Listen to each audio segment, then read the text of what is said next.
Eswaran the story teller. इस story में क्या है पढ़ते हैं।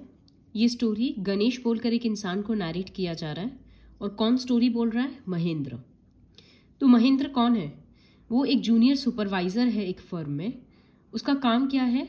सारे काम को सुपरवाइज करना, मतलब देखना कि काम ठीक से हो रहा है या नहीं। कंस्ट्रक्शन साइट में जैसे फैक्ट्री बन रहा है, ब्रिज बन रहा है या डैम बन रहा है, कुछ भी बन रहा है तो काम ठीक से चल रहा है कि नहीं वो मैनेज करना उसका काम है। तो महेंद्र का जॉब यही था कि एक्टिविटीज़ में डेली का नज़र रखना है।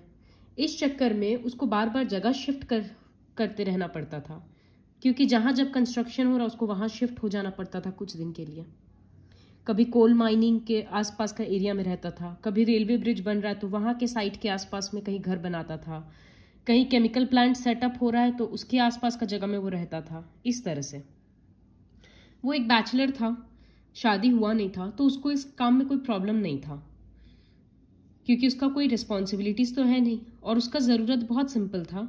वो कहीं भी एडजस्ट हो जाता था, कैसा भी टूटा फूटा घर हो या कोई टेंट हो, मेक शिफ्ट कैनवस टेंट। कभी कभी जंगल वगैरह में या माइनिंग एरिया वगैरह में थोड़ी ना घर होगा, तो टेंट में लोग रहते हैं, तो उस तरह में भी ये एडजस्ट हो जाता था। इसका एक एसेट था जो था इसका कुक। कुक का नाम था ईश्वरन। महेंद्र कुक से काफ़ी अटैच था और कुक भी महेंद्र से काफ़ी अटैच्ड था। वो हर पोस्ट पे उसके साथ जाता था। वो महेंद्र के लिए खाना बनाता था, कपड़ा धोता था और अपने मास्टर से रात भर बात करते रहता था। कुछ भी उल्टा सीधा वो स्टोरी सुनाते रहता था। Eswaran had an amazing capacity to produce vegetables and cooking ingredients seemingly out of nowhere in the middle of a desolate landscape with no shops visible for miles around. आसपास कोई दुकान नहीं दिखेगा तो भी पता नहीं कहाँ से ईश्वरन सब्जी वगैरह खरीद के ले आता, खाने का सामान बना लेता, खरीद के ले आता। इस तरह से तो वो एकदम मिरेकल के जैसे वो कुछ भी चीज़ों से डिलीशियस डिश बनाकर उसको दे देता था 1 घंटा के अंदर। तो महेंद्र सुबह जल्दी उठता था और ब्रेकफास्ट करने के बाद चला जाता था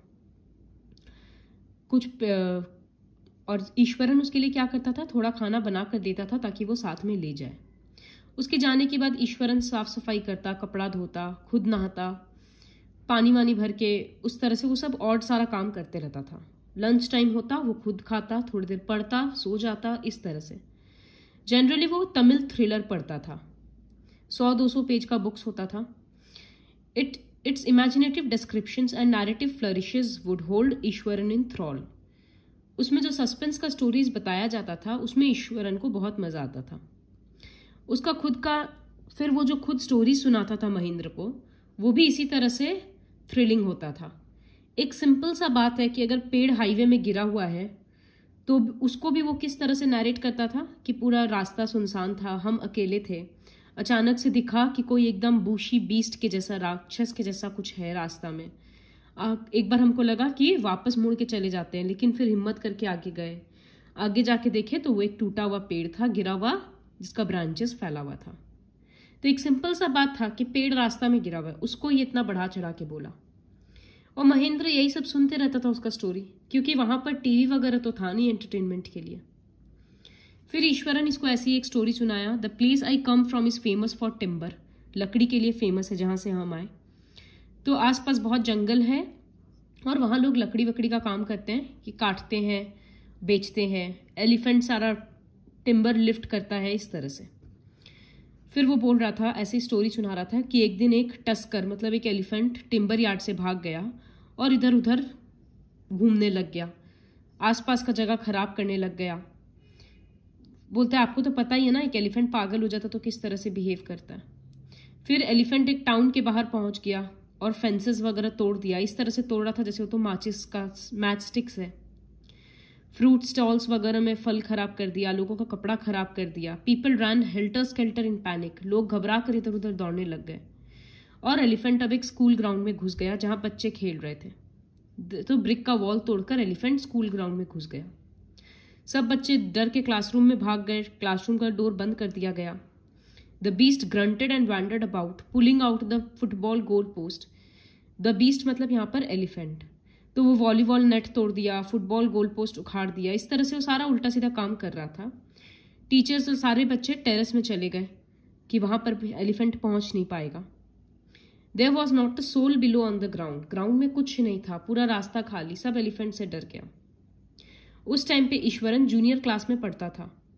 बोला हम पूरा ड्रामा छत से देख रहे थे, फिर अचानक से मेरे अंदर पता नहीं क्या आया, हम टीचर का छड़ी उठाए, I grabbed a cane from the hands of one of the teachers, और सीढ़ी से नीचे दौड़कर एलिफेंट के सामने गए। एलिफेंट के ट्रंक में ब्रांच था ट्री का, वो मर्ड वर्ड उछाल रहा था और ये सब कर रहा था।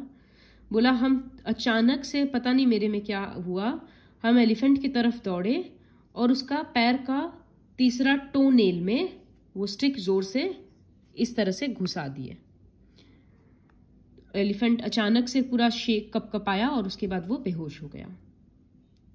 फिर ईश्वरन क्या किया, ये स्टोरी सुनाया। अब आगे का बात बिना बोले बोलता है कि हम आते हैं गैस ऑन करके और डिनर गर्म करके। अब इतना इंटरेस्टिंग पॉइंट पे वो स्टोरी छोड़ के ऐसे रैंडमली चला जाता और आने के बाद ऐसे बिहेव करता कि स्टोरी भूल गया।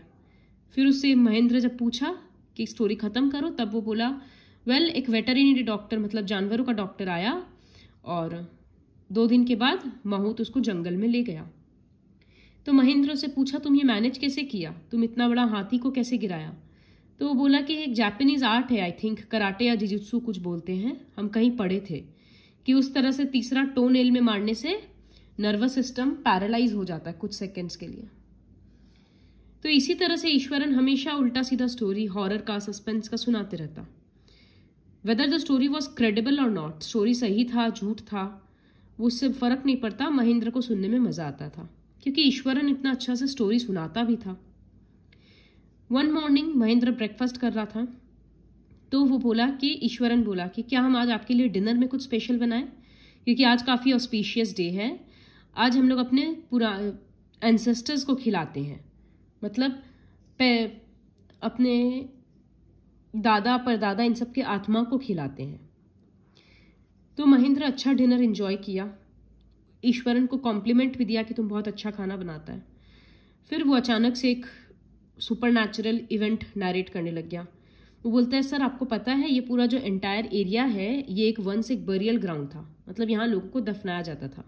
महेंद्र अचानक से थोड़ा अजीब फील करने लग गया कि अभी खाना खाए थे और अभी क्या अजीब सा स्टोरी बता रहा है। बोलता है I knew on the first day when I saw human skull lying on the path, even now I come across a number of skulls and bones.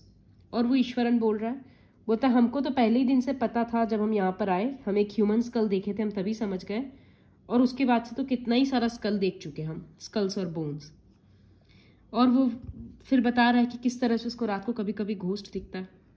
बोलता है हमको तो डर नहीं लगता सर, हम तो ब्रेव हैं, लेकिन एक हॉरिबल घोस्ट है, एक विमेन का, एक लड़की का, एक औरत का घोस्ट है जो कि आधा रात को आता है ड्यूरिंग फुल मून। बहुत अगली क्रिएचर है वो, बाल एकदम मैटेड है, बिखरा हुआ रहता है, अजीब सा चेहरा है और हाथ में एक बच्चा के जैसा स्केलेटन वो होल्ड करके रखती है। महेंद्र एकदम कपकपा गया और वो बोला कि तुम पागल है ईश्वरन, अपना घोस्ट और स्पिरिट्स इस तरह से कुछ नहीं होता है, सब तुम्हारे मन का बात है, अपना जाके पेट वेट का इलाज कराओ और अपना माथा का भी करवाओ, तुम एकदम बकवास बात कर रहा है। ये बोलकर वो चला गया और एक्सपेक्ट किया था कि ईश्वरन अब 2-3 दिन तक बुरा मानेगा तो वो नहीं इतना बात करेगा, लेकिन नेक्स्ट डे तो ईश्वरन एकदम वही चीयरफुल और टॉकेटिव था हमेशा के जैसे। उस दिन के बाद से from that day on Mahendra for all his brave talk went to bed with a certain unease। उस दिन के बाद से हमेशा उसको थोड़ा सा अजीब सा लगने लग गया। हर रात वो डार्कनेस में देखता था पहले, और मतलब हर रात वो डार्कनेस में बाहर देखने लग गया कि आसपास कोई है तो नहीं ना, लेकिन उसको खाली अंधेरा ही दिखता था और स्टार्स का ट्विंकलिंग लाइट्स दिखता था और फैक्ट्रीज दिखता था बस। उसको ये चीज़ मिल्क वाइट लैंडस्केप अच्छा लगता था फुल नाइट में देखना, फुल मून नाइट में, लेकिन जब से ईश्वरन उसको स्टोरी बोला तब से उसका हिम्मत ही नहीं हुआ कि फुल मून में कभी बाहर भी झांके। एक रात Mahendra was woken up from his sleep by a low moan close to his window. खिड़की के बाहर से मोनिंग आवाज आ रहा था, मतलब दर्द में कोई रो रहा उस टाइप का। पहले उसको लगा कैट है, चूहा लेकर जा रही होगी, फिर उसको लगा नहीं ये कैट तो नहीं है, आवाज कुछ कम फीलिन हो रहा था, मतलब लेस फीलाइन, मतलब बिल्ली की जैसा आवाज वो नहीं लग रहा था। तो उससे रहा नहीं गया, खिड़की से झुक के नीचे, मतलब खिड़की के लेवल पे एकदम नीचे झुक के वो देखा तो उसको बाहर एकदम डार्क क्लाउड सा दिखा, लग रहा है जैसे वो कुछ बंडल सा पकड़ा हुआ है। और महेंद्र एकदम कोल्ड स्वेट में भर गया और वो तुरंत अपने पिलो पर चला गया वापस बेड पे। जैसे वो इससे एक्सपीरियंस से रिकवर किया, फाइनली वो सोचा कि ये कुछ ट्रिक होगा, ज़रूर वो स्टोरी सुना, इस वजह से उसका माइंड ऐसा इमेज क्रिएट कर दिया होगा, उसके मन का बात होगा ये। नेक्स्ट डे जब मॉर्निंग में वो उठा, नहा वहा कर ब्रेकफास्ट के लिए बाहर आया, ये हॉरर वाला जो स्टोरी था ये उसके दिमाग से थोड़ा जा चुका था। ईश्वरन उसको दरवाज़ा पे मिला, उसका लंच वगैरह पैक कर रहा था। बोला कि सर आपको याद है उस दिन जब हम स्टोरी बोल रहे थे कि एक फीमेल घोस्ट है जो एक बच्चा हाथ में रखती है, तो आप मेरे ऊपर गुस्सा हो गए थे, लेकिन कल तो आप खुद ही उसको देखे ना, क्योंकि हम तो आपके रूम में दौड़ दौड़ के आए जब वो मोर्निंग आवाज़ आ रहा था। और जैसे ही वो ये बोला, a chill went down Mahendra's spine. Mahendra एकदम डर गया। वो ईश्वरन के सेंटेंस कंप्लीट करने का वेट नहीं किया, अपने ऑफिस में गया और ये जगह छोड़ने का नोटिस दे दिया कि हमको इस जगह में और नहीं रहना है। So this is the story of Eswaran the story teller, कि किस तरह से वो एक सिंपल स्टोरी को इतना बढ़ा चढ़ाकर डिस्क्राइब करता था।